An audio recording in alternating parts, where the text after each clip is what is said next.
ముందుగా మీడియా మిత్రులందరికీ ప్రత్యేకమైన నమస్కారాలు.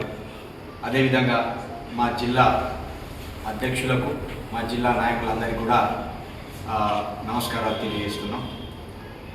ఈ నెల 20వ తారీఖు నాడు మా పార్టీ అధ్యక్షురాలు కల్వకుంట్ల కవిత గారు ఈ నగరంలో జెండా పండుగ కార్యక్రమాన్ని నిర్వహించిన సంగతి పాత్రికేయులుగా, ఈ రాష్ట్ర ప్రజలుగా అందరికీ తెలిసిందే. ఎప్పుడైతే ఈ జిల్లాలో కవిత గారు జెండా కార్యక్రమం ద్వారా ప్రజల్లోకి వచ్చిందో, ఆ జెండా పండుగలు ఎప్పుడైతే విజయవంతమైనాయో, ఈ రాష్ట్ర ప్రభుత్వంలోని ఈ వరంగల్కు చెందిన ఎమ్మెల్యేలకు, ఈ లోకల్ కాంగ్రెస్ గూండాలకు వెన్నులో పనుకుంటున్నంత పని. ఇక్కడ మేము ముందుగా చెప్పదలుచుకున్నది ఏంటంటే, నాయని రాజేందర్ రెడ్డి పశ్చిమ నియోజకవర్గం నుండి గెలిచిన ఎమ్మెల్యే కొంత సౌమ్యుడు అనే ఒక మాట వినబడుతుంది. కానీ ఈరోజు మాకు అర్థమైంది ఏంటంటే, సౌమ్యుడు కాదు, సంస్కారం లేని సన్యాసి అనేది మాకు స్పష్టంగా అర్థమైంది. ఈ రాష్ట్ర ప్రజలు కూడా దాన్ని గుర్తించడం జరిగింది. ఒక మహిళా నేతతోటి మాట్లాడేటప్పుడు, ఒక మహిళా నేతకు కౌంటర్ ఇచ్చేటప్పుడు కనీస ఇంగిత జ్ఞానం లేకుండా, సంస్కారం లేకుండా ఒక బజారు భాష మాట్లాడే పరిస్థితిని ఈరోజు మన కళ్ళ ముందే రాజేందర్ గారు చూపించినట్టయింది. ఆయన కల్వకుంట్ల కవిత గారిని పట్టుకొని సిగ్గుందా అని అంటే, ఇప్పుడు మహిళలను ఆయన మాట్లాడుతున్న మాట వాళ్ళ ఇంట్లో వాళ్ళకు కూడా ఇది వర్తిస్తుంది. అంటే వాళ్ళ ఇంట్లో ఉన్న మహిళలతో కూడా రాజేందర్ గారు ప్రతిరోజు ఇట్లాగే సంభాషిస్తారేమో అనేది మాకు అనుమానం వస్తుంది. దీనికంటే ముందు కూడా మేము కాంగ్రెస్ ప్రభుత్వాన్ని, లేకపోతే ముఖ్యమంత్రి గారిని ఒక చిన్న విన్నపం చేస్తున్నాం. మీ నాయకులు ప్రెస్ మీట్ పెట్టే ముందు ఒకసారి మద్యం టెస్ట్ చేయించినాక వాళ్ళతో ప్రెస్ మీట్ పెట్టించారు. ఎప్పుడు ఏ సమయానికి ఎవరు ఇట్లా మాట్లాడతారో తెలియదు. సోయిలు ఉండి మాట్లాడతారో, సోయిల లేక మాట్లాడతారో తెలియదు. ఈ రాష్ట్రం ఏర్పడిన తర్వాత ధైర్యం చేసి ఒక మహిళ పార్టీని స్థాపించింది. పార్టీని స్థాపించడమే కాకుండా గత ప్రభుత్వంలో జరిగిన అక్రమాలకు తన వంతు బాధ్యతగా చాలా ఉందాగా క్షమాపణలు కూడా చెప్పింది. నాకు తెలిసి ఈ దేశ చరిత్రలోనే ఒక ప్రభుత్వంలో పనిచేసి ఆ ప్రభుత్వంలో జరిగిన అవకతవకలకు క్షమాపణలు చెప్పిన తర్వాత పార్టీ పెట్టిన ఏకైక మహిళ ఎవరన్నా ఉన్నారంటే అది కల్వకుంట్ల కవిత గారు మాత్రమే అని మేము ధైర్యంగా చెప్పదలుచుకుంటున్నాం. అలాంటి మహిళను పట్టుకొని దుర్భాషలాడడం అనేది రాజేందర్ గారి దిగజారుతనానికి నిదర్శనం అనేది మేము స్పష్టంగా చెప్పదలుచుకున్నాం.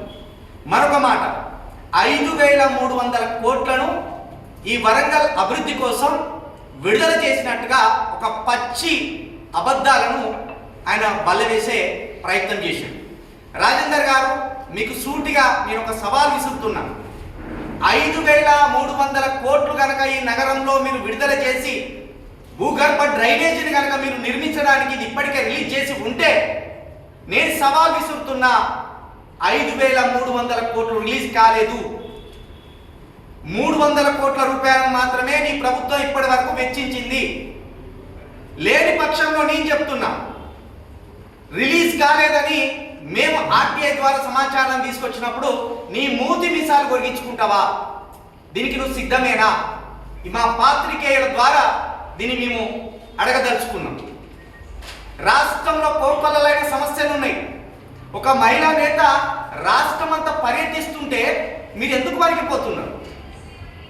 వరంగల్ నగరంలో భూగర్భ డ్రైనేజీకి సంబంధించి 5,000 కోట్లను వెచ్చించమని ఇప్పటికే రిలీజ్ అయినాయని ఎట్లా చెప్పదలుచుకుంటున్నావు?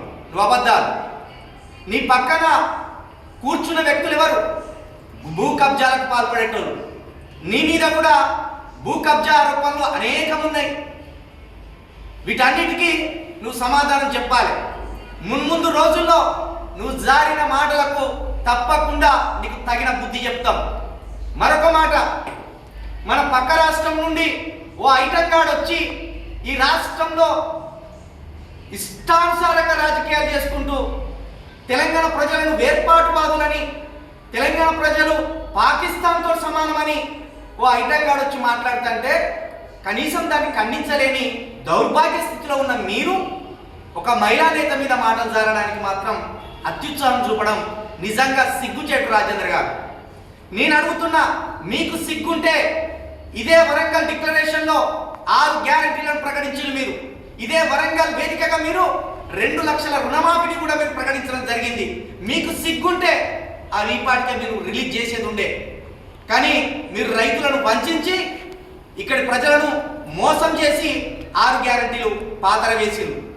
6 గ్యారెంటీలు రాష్ట్ర ప్రజలకు అందినేలేవో కానీ 60 మంది దుర్మార్గులు ఈ కాంగ్రెస్ ప్రభుత్వంలో తిష్టవేసి ప్రజల సొమ్మును అడ్డగోలుగా దోపిడీ చేస్తున్నారనేది కూడా మేము చెప్పదలుచుకున్నాం. ఇక్కడ సిగ్గు చేయడం అంటే ల్యాండ్ గ్రాబర్స్ అంతా ఈ రాష్ట్ర ప్రభుత్వాన్ని నడిపిస్తున్నారు. ప్రభుత్వ భూములను కాపాడేటోళ్ళు పాలకులుగా ఉండాలి, కానీ ప్రభుత్వ భూములను అప్పనంగా తినేవాళ్ళు పాలకులుగా ఉండి ఈ రాష్ట్ర భూములను కాజేస్తున్నారు. మీకు ఏమాత్రం బుద్ధి ఉన్నా, మీకు ఏమాత్రం గౌరవం ఉన్నా, ఏమాత్రం సంస్కారం ఉన్నా వెంటనే కల్వకుంట్ల కవిత గారికి మీరు క్షమాపణలు చెప్పాలి. లేని పక్షంలో ఖచ్చితంగా మిమ్మల్ని వెంటాడుతాం. మీ అక్రమాలను ఒక్కొక్కటిగా ఈ వరంగల్ గడ్డ మీద ప్రజలకు ఎత్తి చూపుతాం. ఏదైతే పశ్చిమ నియోజకవర్గం ఉన్నదో అక్కడ మిమ్మల్ని చిత్తుగా ఓడిస్తామని కూడా ఈ సందర్భంగా తెలియజేస్తున్నాం. మరొక మాట చెప్పదలుచుకున్నాం. రాజేందర్ గారు, ఇది వర్షాకాలం. పోయిన ఏడాది వర్షాకాలంలో ప్రజలు అష్ట కష్టాలు పడ్డారు. ఇక్కడ నువ్వు దీనికి సంబంధించి ఏ మాస్టర్ ప్లాన్ ద్వారా రానున్న వర్షాకాలాన్ని అధిగమించడానికి నువ్వు ప్రయత్నాలు చేస్తున్నావు? నువ్వు 5,300 కోట్లు ఎక్కడ ఉన్నాయో చూపించాలి.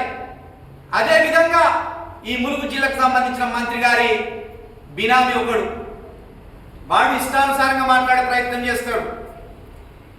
ములుగు జిల్లా మంత్రి గారి బినామీ ఎవడైతే ఉన్నాడో, బిడ్డ నిన్న నువ్వు అడ్డదడ్డంగా మహిళా నేతను చూడకుండా కవిత గారి మీద మాటలు సాగినావు. మేము నిజంగా నీ మీద ఫోకస్ చేస్తే వరంగల్ నడిబొట్టున నేను బట్టలు లేకుండా నిలబెడతాం, బట్టలు లేకుండా నిలబెట్టి నీ భాగవతాన్ని చూపెడతాం. ఖబర్దారని కూడా హెచ్చరిస్తున్నాం. మరొకసారి రాష్ట్ర ప్రభుత్వానికి రేవంత్ రెడ్డి గారికి కూడా మేము సూచన చేస్తున్నాం. మీ జాతీయ అధ్యక్షురాలు సోనియా గాంధీ గారు, మరి మేము కూడా తల్లిలాగానే సోనియా గాంధీ గారిని భావిస్తాం. మరి ఈ రోజున ఒక పార్టీ వ్యవస్థాపకురాల్ని పట్టుకొని మీ ఎమ్మెల్యే గారు సిగ్గు లేదా అనే వాడడం జరిగింది. మరి దీన్ని తక్షణమే మీరు ఖండించి ఆయన చేత క్షమాపణ చెప్తారా? రానున్న రోజులలో ఇక్కడ కూడా ఈ ఉమ్మడి వరంగల్ జిల్లాకు సంబంధించి కూడా 2 మహిళా మంత్రులు ఉన్నారు. మరి వారిని కూడా ఇతర నాయకులు అట్లనే మాట్లాడిస్తే మీరు సమర్థిస్తారా? దీన్ని గుర్తుపెట్టుకొని మీరు సంస్కారంగా ఈ మాటను వెనక్కి తీసుకోవాలి. లేని పక్షంలో మీ కాంగ్రెస్ను వెంటాడతామని కూడా మరొకసారి హెచ్చరిస్తూ మా మీడియా మిత్రులకు అదేవిధంగా మా నాయకులకు మరొకసారి ప్రత్యేకంగా ధన్యవాదాలు తెలియజేస్తూ జై భీమ్, జై తెలంగాణ, జై టిఆర్ఎస్, జై కవిత.